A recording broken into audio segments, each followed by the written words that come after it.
WhatsApp दोस्तों, मेरा नाम है प्रणव नंबियार और आप देख रहे हैं इंडिगोल। अगर आप एक फुटबॉल के फैन हैं या फुटबॉल के फैन बनना चाहते हैं तो subscribe to IndiGoal right now for awesome football content every week. आज के हमारे वीडियो में कुछ स्पेशल होने वाला है और हम इस चैनल पे हिस्ट्री क्रिएट करने वाले हैं, क्योंकि आज के वीडियो में हम करने वाले हैं आर्सेनल की तारीफ। आज के वीडियो में हम बात करने वाले हैं आर्सेनल के बारे में और आर्सेनल की कमबैक जर्नी के बारे में। इस साल सीजन के शुरुआत पे आर्सेनल 20th पोजीशन पे थी और ओपनिंग डे पे ही न्यूली प्रमोटेड टीम ब्रेंटफोर्ड के अगेंस्ट ब्रेंटफोर्ड के स्टेडियम में उनके नए प्रीमियर लीग फैंस के सामने हार गई थी। और उसके बाद मैनचेस्टर सिटी ने भी आर्सेनल को एमिरेट्स स्टेडियम में ही थ्रैश किया था। इसे देखकर सभी आर्सेनल फैंस ने बोल दिया, Oh shit, here we go again. वैसे पिछला साल भी आर्सेनल का ज्यादा कुछ खास नहीं था and the main concern was that last year उन्होंने यूरोपियन कंपटीशन के लिए भी क्वालिफाई नहीं किया था। तो आर्सेनल फैंस के पास इस साल एक नई स्पेशल होप आ गई थी दैट ठीक है यार, चलो अगर यूरोपियन कंपटीशन के लिए क्वालिफाई नहीं किया तो प्रीमियर लीग पे फोकस करेंगे, पूरा ध्यान प्रीमियर लीग पे देंगे। लेकिन आते ही आर्सेनल को ये झेलना पड़ा। और ऐसा मैच देखने के बाद एक आम फैन क्या करेगा? प्लेयर्स को ब्लेम करेगा? नहीं, मैनेजर को सैक करवाने के लिए नारे लगाने शुरू कर देंगे। तो वही अटेटा आउट के चैंट्स आपको एमिरेट्स स्टेडियम से दादर तक सुनाई देने लग गई थी। रुको जरा, सबर करो। आर्सेनल का परफॉर्मेंस इस सीजन के शुरुआत में काफी ज्यादा एवरेज था, इनफैक्ट बिलो एवरेज था for their 150 million transfer window. उन्होंने बेन वाइट, एरन रैम्सडेल, तोमयासु ऐसे नॉन ब्रांडेड प्लेयर्स को परचेस किया था और बहुत सारे लोगों ने उसे बहुत ज्यादा क्रिटिसाइज भी किया था, क्योंकि यहाँ पे आर्सेनल बेन वाइट को खरीद रहा था और वहां यूनाइटेड राफायल वरान को खरीद रहा था। दोनों में एक वर्ल्ड कप और अनेक चैंपियंस लीग ट्रॉफीज का फर्क था। तो इस ट्रांसफर विंडो की क्रिटिसिज्म के बाद ऐसा परफॉर्मेंस देखकर आर्सेनल फैंस तो डेफिनेटली गुस्सा होंगे। आर्सेनल फैंस वर्ल्ड वाइड अपने क्लब के बैड डिसीजंस को ट्रांसफर मार्केट में क्रिटिसाइज कर रहे थे। एरन रैम्सडेल को 30 मिलियन देकर खरीदा, जबकि उनके पिछले गोलकीपर थे एमी मार्टिनेज। एमी मार्टिनेज एक ग्लोबल सेंसेशन बन गए थे, specially after Copa America for his fantastic form and style in pelvic थ्रस्ट्स।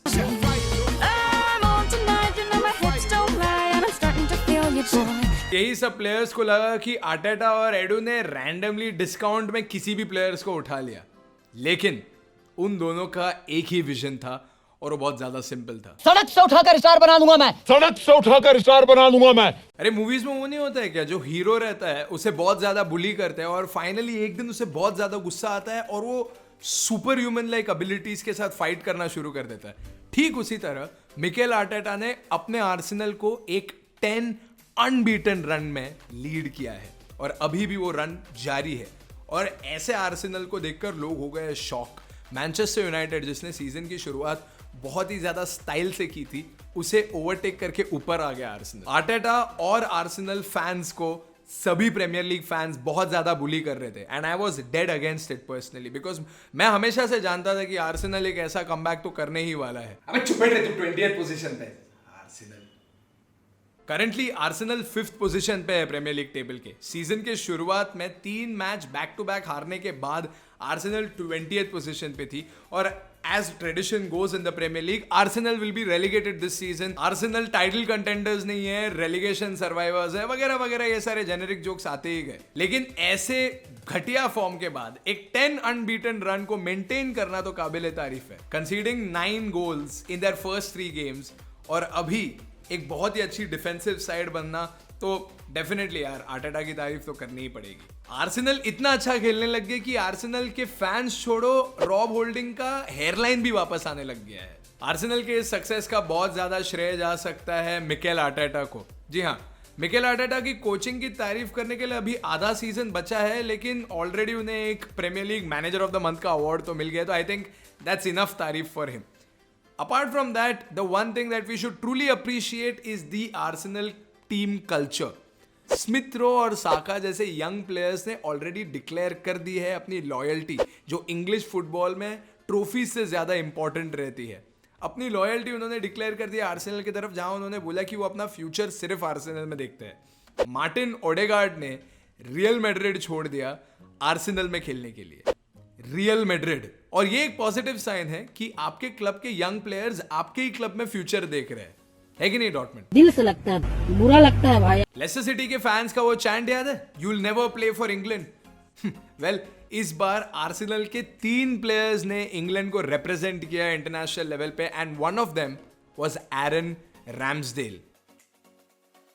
They see me rolling, they hating. Recently international game San Marino के अगेंस्ट जो हुआ था England में, जिसमें इंग्लैंड ने एक हाथ गोल मार दिए थे, उसमें एमिल स्मिथ रो और साका दोनों ने गोल स्कोर किए थे. मिकेल आर्टेटा ने अपने साइनिंग्स के परफॉर्मेंस के साथ दिखा दिया है कि आर्सेनल का यूथ का फ्यूचर बहुत ज्यादा ब्राइट है और अपने साइनिंग्स के साथ वो यूथ टैलेंट को ही बिल्ड कर रहे हैं. इनफैक्ट आर्सेनल के स्टार्टिंग 11 में 9 out of those 11 players are the youngest starting 11 players in the Premier League this season और पूरे आर्सेनल टीम का एवरेज एज 24.2 है. तो इन सभी डिसीजन से बहुत ज्यादा क्लियर हो गया कि आर्टेटा अपने फ्यूचर के लिए आर्सेनल को प्रिपेयर कर रहे हैं.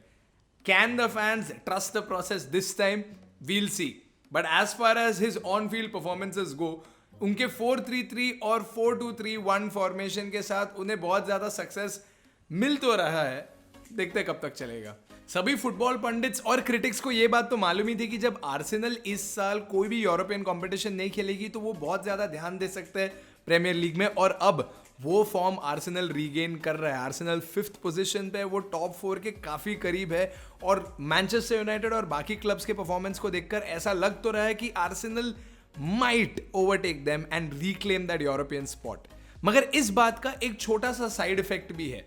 नो यूरोपियन गेम्स यानी lesser games for the entire team, which means कुछ लोगों को, कुछ प्लेयर्स को अपने ड्रेसिंग रूम को या अपने बेंच को ही डॉनी वैंडरबीक जैसे अपना घर बनाना पड़ेगा. और इसके शिकार बने मेटलैंड नाइल्स. इयन राइट ने अपने इंटरव्यू में भी ये कहा था कि प्लेयर्स को गेम टाइम ना मिलना एक बहुत बड़ी प्रॉब्लम हो सकती है when the number of matches are reduced in a year. यार पर्सनली स्पीकिंग मुझे आर्टेटा एक बहुत ही ज्यादा रियलिस्टिक कोच लगता है and my favourite part about him is that he is very vocal in his interviews. वो अपने क्लब के प्रेजेंट और फ्यूचर को लेके बहुत ज्यादा श्योर है and he is always mentioning them during the interviews, which is very cool. Let's not forget कि मिकेल आर्टेटा ने एक इंटर्नशिप भी किया है पेप गार्डियोला के साथ.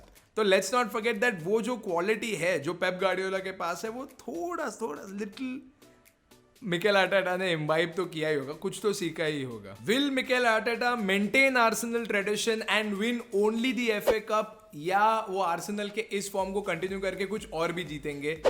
वो तो शायद थोड़ा फूल्स पैराडाइज हो गया आर्सेनल के लिए. लेकिन इस साल आर्सेनल का ये गोल रहना चाहिए कि वो एटलीस्ट यूरोपियन कंपटीशन के लिए क्वालिफाई हो, या यूएफए नहीं तो एटलीस्ट यूरोपा में तो चले जाए. आर्सेनल कुछ तो कर ले. मुझे ऐसा लगता है कि आर्सेनल इस साल टॉप 4 में क्वालिफाई हो सकते हैं और सभी क्रिटिक्स को साइलेंस कर सकते हैं. तो आपको क्या लगता है, क्या इस साल आर्सेनल कुछ नोटवर्दी कर पाएगी या अगले साल भी सिर्फ डोमेस्टिक लीग में ही फंसी रहेगी?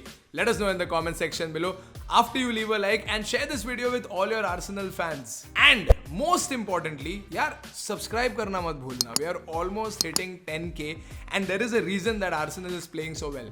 हमने एक वीडियो निकाला था What is wrong with Arsenal and clearly someone from Arsenal has subscribed to Indigoal. यार तो तुम लोग भी सेम चीज करो, subscribe to Indigoal, because अगर आप एक फुटबॉल फैन हो तो you must subscribe to Indigoal.